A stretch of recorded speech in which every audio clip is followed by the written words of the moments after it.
સૌભાગ્યની નિશા આ સારા એંધાણ નથી, મારો વિચાર ખોટો નહોતો જોયું. પદ્મા, એ પદ્મા. હા ભાભી. પદ્મા બંગડી તૂટી ગઈ. તમે બહાર આવો, બહાર આવો, રડો માં. શાંત થઈ જાવ તમે. બેહો આયા, બેહો પહેલા. અરે રે, ઓહો, હા સાચું. એક વાત તો નિશ્ચિત રહેજે કૌશલ્યા કે રુદ્ર ફક્ત તારો જ દીકરો છે અને તારો જ રહેશે. કૌશલ્યા, તારા જેવો આ સંસારમાં બીજું કોઈ નથી. અનુરાધા તો શું, બીજું કોઈ પણ નહીં લઈ શકે, કોઈ નહીં. હે ભગવાન.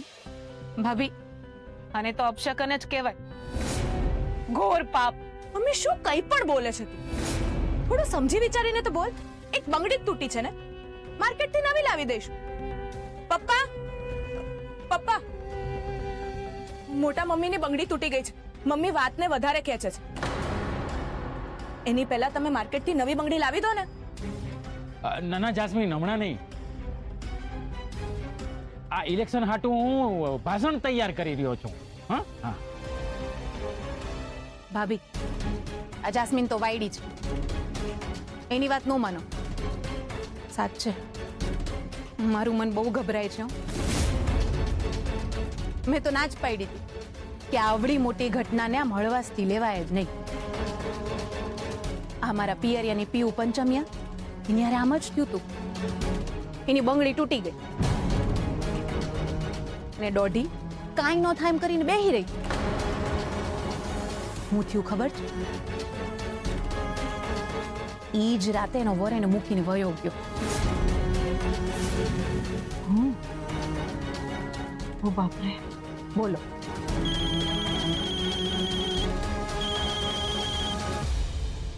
હલો હલો બાપુ. હલો બેટા રુદ્ર. અહીંયા જે કામ કરવા માટે આવ્યો હતો ને, આજે કામ શરૂ કરવાનો કાગળ મળી ગયો. શું વાત કરે છે? હા, આ તો બહુ સારા સમાચાર છે. કહું છું, સાંભળ્યું? આપણા દત્તુને પહેલી સફળતા મળી ગઈ છે. એ જે કામ માટે ગયો હતો ને, એ કામ માટેનો એને લેટર મળી ગયો છે. હે ભગવાન.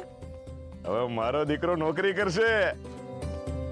એ કૌશલ્યા, લે લે વાત કર તારા દત્તુ હારે. Hello hello hello. દત્તુ, માડી. દત્તુ નોકરી મળી ગઈ, કાગળિયું મળી ગયું ને? હા. બહુ સારું કહેવાય બેટા. જીવતો રે દીકરા. ભગવાન તને ખૂબ સફળતા આપે. હો, તું હવે ઘરે પાછો ક્યારે આવીશ? બસ આ લગન પતશે એટલે આવી જઈશ. પછી બજરંગબલીની પૂજા કરશું. હા હા, તું જે કહીશ ને એ બધું કરશું આપણે ભેગા મળીને. હા, ભગવાન તને ખૂબ સફળતા આપે બેટા. તું જે ધારે ને તારે એ બધા કામ પાર પડે. તું તારું ધ્યાન રાખજે હે દીકરા. સુખી થાજે. હા માડી, તારું ધ્યાન રાખજો. ફોન મૂકું છું. હા હા, જા વાંધો નહીં. હા, તાર ધ્યાન રાખજે બેટા. હા માડી.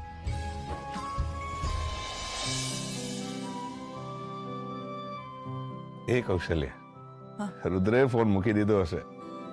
હા હા હા.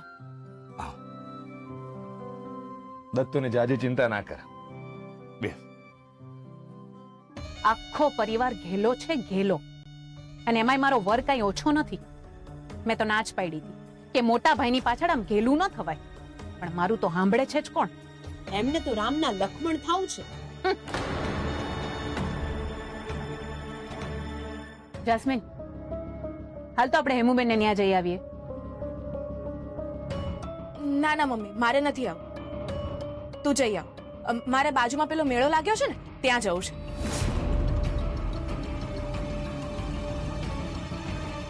મોટા મમ્મી, હાલો તમે રૂમમાં જઈને આરામ કરો. કરો, બધાય મન મરજીનું કરો આ ઘરમાં. મારો સાથ તો કોઈ દેવાનું નથી. હું તો એકલી જ છું ને. એ પદ્માડી, શું થયું તને? કેમ આવું બોલસ? ભાભી જવા દો ને, બોયલા રાખે ઈ. છોડો બધી વાત. હું કામ છોડો? અને મારી વાત હું કામ છોડવાની? ભાભી, મેં છે ને એક સરસ મજાની સાડી જોઈ છે, જો કેવી છે કયો તો?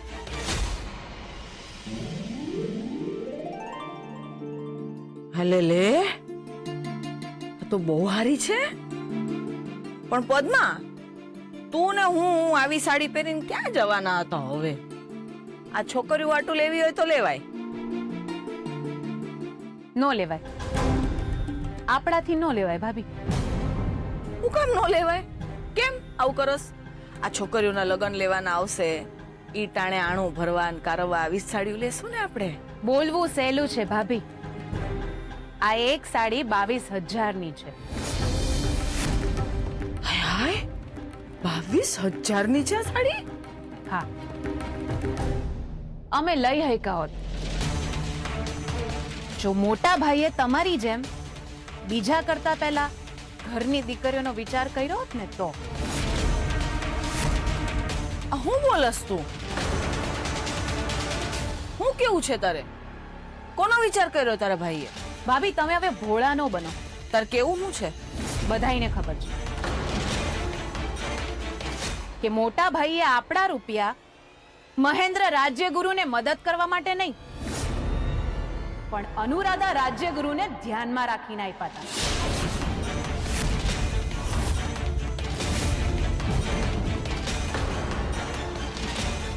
આમ બધાય મને હું જોઈ રહ્યા છો? હું ખોટું કીધું છે મેં? બોલો ને, હું ખોટું બોલી છું હું? પદ્મા, બસ હવે આ વાત બંધ કર. ભાભી, મારું મોઢું હું કેમ બંધ કરાવો છો? બધાઈને ખબર છે, નામ ખાલી મહેન્દ્ર રાજ્યગુરુનું હતું, બાકી મોટા ભાઈએ રૂપિયા તો અનુરાધા રાજ્યગુરુને જ દીધા છે. પદ્મા, મોટા ભાઈ, તમે તમારા ભાઈબંધ કરતા પહેલા એકવાર જો તમારા ભાઈનો વિચાર કર્યો હોત ને તો મારે આજે આવું બધું બોલવું ન પડત. તમે પારકાને આમ લાણી કરતા ફરશો તો પછી અમારા હાથમાં શું આવશે? અને તમે તમારા ભાગનું દઈ દ્યો ને. મેં તો ના જ પાડી હતી કે હું ક્યારે એમાં વાંધો નહીં ઉપાડું, પણ તમે તો ઘરના બધાય રૂપિયા આમ ઉડાડી નાખશો તો પછી અમારું શું થશે? અને અમે કઈ થોડી તમારી પાસે ભાગ માંગી શકવાના હતા. પદ્મા, આ બધું બોલીને તું ભાગ જ માંગી રહી છે. તો તમે એમ જ સમજો ભાભી, અમારી દીકરી છે, અમારે એના લગ્ન કરવાના છે. મોટા ભાઈ ગામને લાણી કરીને બધાય ફદિયા હવા કરી નાખશે તો પછી હું લગ્ન ટાણે અમારે ગામવાળાઓની અમે ભીખ માંગવા નીકળવાનું? પુરોહિત પરિવારના કોઈ પણ સદસ્યએ ક્યાંય ભીખ માંગવા નહીં જવું પડે, સમજી તું? મારી જાસ્મીનના લગ્ન માટે તને પૈસા મળી જશે. બોલ, કેટલા પૈસા જોઈએ તને જેથી તારા જીવને ધરપત થાય? બોલ, કેટલા પૈસા જોઈએ? 10 લાખ.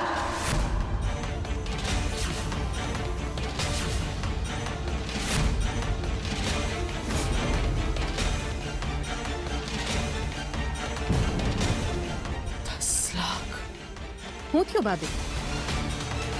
મગજ બેર મારી ગયું? હદિયાની વાત આવે ને ત્યારે આમ જ થાય. લાવો, આપો, દિયો અમને અમારા 10 લાખ જાસ્મીનના લગ્ન માટે.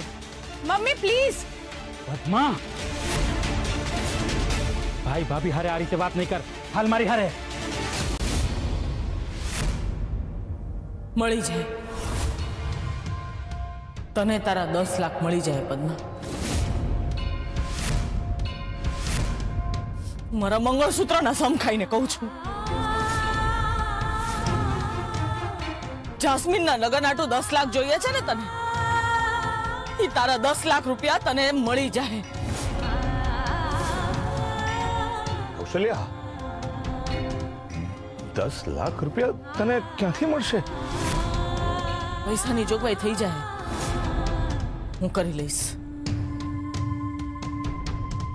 જાસ્મીન, હમણાં ને હમણાં મારા દત્તુને ફોન લગાડી આપતો. હા.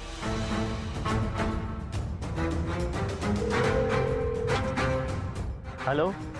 હલો ભાઈ, મોટા મમ્મીને તમારી હારે વાત કરવી છે. હા. દત્તુ, હા માડી, બોલ. મને આવતા ચૈત્ર મહિના સુધી 10 લાખ રૂપિયા જોઈએ છે. જાસ્મીનના લગ્ન કરાવો.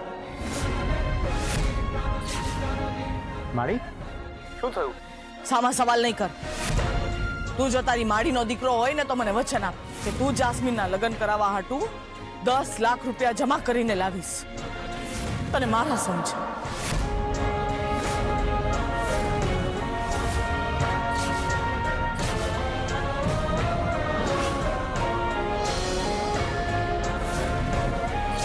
ભલે માડી, હું વચન આપું છું, 10 લાખ રૂપિયા લઈને આવીશ. જય બજરંગબલી.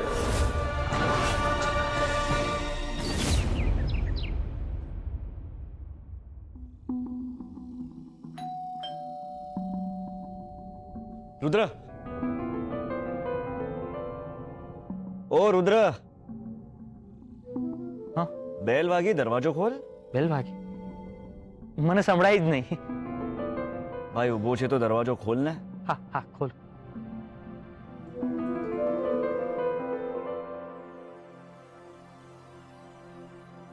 પાર્સલ.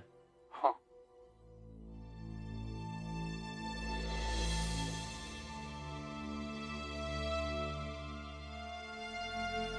મારું પાર્સલ આવ.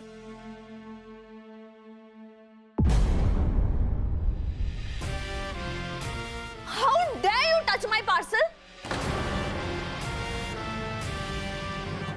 માફ કરજો, મને કઈ રીતે ખબર પડે કે તમારું સંપેતરું છે? What સંપિત? પાર્સલ છે. બધું શીખવાડવું પડશે હવે. શીખવાડવું તો મારે તમને પડશે. ગુજરાતી શબ્દો તો આવડતો નથી, ભાષા તો બહુ દૂરની વાત છે. જો ખોટી આર્ગ્યુમેન્ટ ના કર. અનુશ્રી, એક મિનિટ. શું થયું? જુઓ ને સાહિલભાઈ, મેં રેરેસ્ટ ડિઝાઇનના કલેક્શનમાંથી આ આઉટફિટ ઓર્ડર કર્યું છે જે 30,000 નું છે. અને આ એને ગ્રાઉન્ડ પર ફેંકી દે છે. જોકર. અનુશ્રી,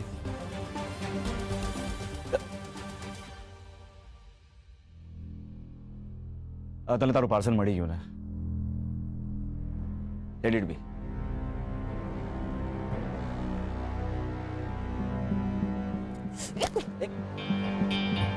ઇડિયટ. ભાઈ, બધું બરાબર ને? કઈ નહીં સાહિલભાઈ, બધું બરોબર છે. ધ્યાન નથી તો ધ્યાન રાખ તારું, ફરીથી પાછું ના કર. હા. 30,000નું એક કપડું આમ જ ઓર્ડર કરી દીધું. વાહ. ખોટા સમયે ખોટી વ્યક્તિ પાસે ખોટી વસ્તુ માંગો ને તો આવું જ થાય. અત્યારે તમારા પૈસાની વ્યવસ્થા હું કરું છું. ઓકે? આનું મીંડું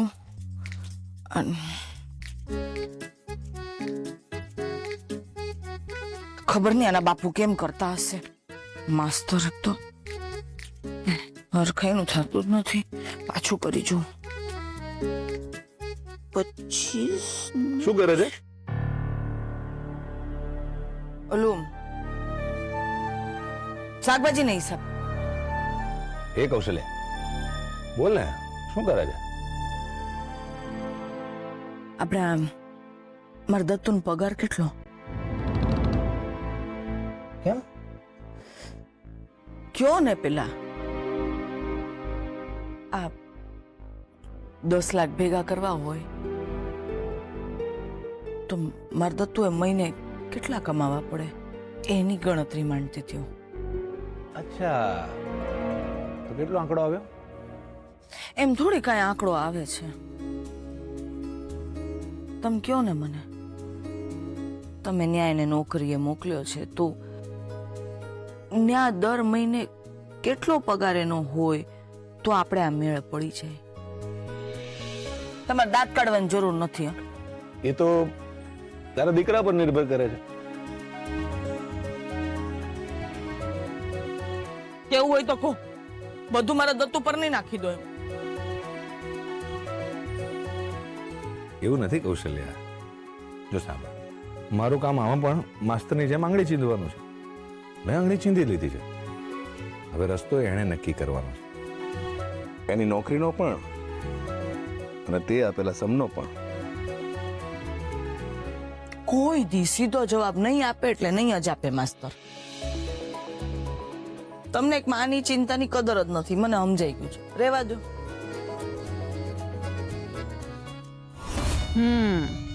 હવે ખબર પડશે ભાભીને કે પૈસા આપી દેવા કેટલા સહેલા છે, પણ પૈસા ભેગા કરવા કેટલા અઘરા. હું તો ના જ પાડતી હતી કે એમ નથી, કાંઈ નહીં થાય.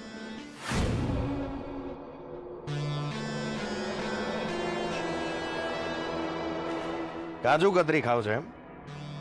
ના ના સાડી સાહેબ, આ તીખું બોલતી જીભ પર મીઠાનો સ્વાદ ચડે ખરો? બનેવીલાલ, આમ દાઢમાં નહીં બોલવાનું. જે કહેવું હોય એ સીધી સીધી મુદ્દાની વાત કરો. ચાલો ઠીક છે, મુદ્દાની વાત કરીએ આપણે. પૈસા એટલે એટલે ભૂલી ગયા પાછા તમે? યાદ કરો સાડી સાહેબા, તમે જ મને કીધું તું કે જ્યારે મને પૈસાની જરૂર હોય ત્યારે મારી પાસે માંગવાના. હું મમ્મીને કહીશ. યાદ છે મને બરાબર. તો વખત આવી ગયો છે હવે પાછો. ઘરમાં 30,000 રૂપિયાનું એક નાનકડું કપડું આવી શકે છે ઓનલાઈન ઓર્ડર કરીને ગણતરીની સેકન્ડોમાં. તો પછી મને 30,000 અપાવો ને. વાત એવી છે ને સાડી સાહેબા કે જુગારનું ટેબલ લાગી ગયું છે ને આ વખતે બાજી મારા હાથમાં. ને આપણે જે કીધું ને એ ફાઇનલ બોસ. પૈસા જોઈશે મને. થઈ જશે.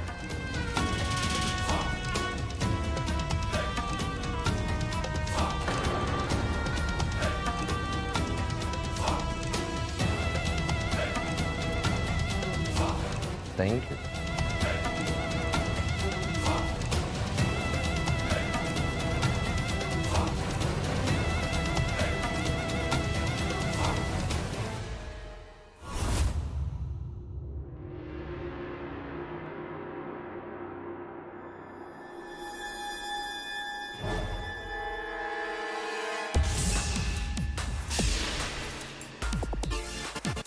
બનેવીલાલ, તમે જે કર્યું છે ને બહુ જ ખરાબ કર્યું છે.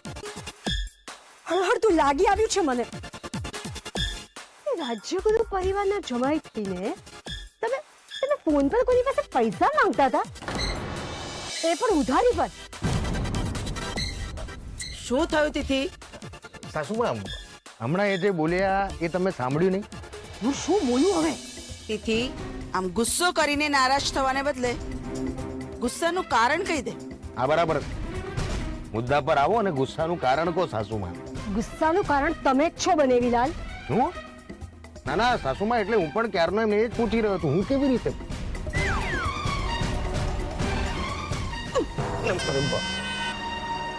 મારી મમ્મી, અમે લોકો પોતાનાની પારકા છીએ. મેં હમણાં જ થોડી વાર પહેલા બનેવીલાલને કોઈની સાથે ફોન પર વાત કરતા સાંભળ્યા. એમના માઇન્ડમાં કોઈ નાનો બિઝનેસ છે. એમના માટે એમને રૂપિયા જોઈતા હતા. હા બરાબર છે સાસુમાં, એકદમ વાત એમની સાચી છે. ખરેખર પૈસાની બહુ જરૂર છે મને. પણ સાસુમાં, આ ઘરમાં હું કેવી રીતે અને કોની પાસે પૈસા માંગુ? ભલે ઘરનો જમાઈ છું હું, પણ સ્વાભિમાન જેવું મારામાં પણ કંઈ હોય કે નહીં? એટલે છે ને મેં પોતાની જાતને મનાવી સમજાવી અને નક્કી કરી લીધું કે હું જે કોને ફાઇનલ બોસ. એટલે મેં પૈસા માંગી લીધા બીજા પાસે. ઉધારે તો ઉધારે. આ તો સારું થયું મેં એમની વાત સાંભળી. 30,000 જેવી મામૂલી રકમ માટે બાર ઉધારી કરવાની, એટલે મને બહુ જ ગુસ્સો આવ્યો. મારા પર ગુસ્સો? નહીં ના, આપણા પર. અરે આ ઘરમાં આપણો કોઈ હક જ નહીં. આપણે તો બહારના છે ને સાડી સાહેબા, એટલે આપણને કેવી રીતે કોઈ હક હોય? શાંત.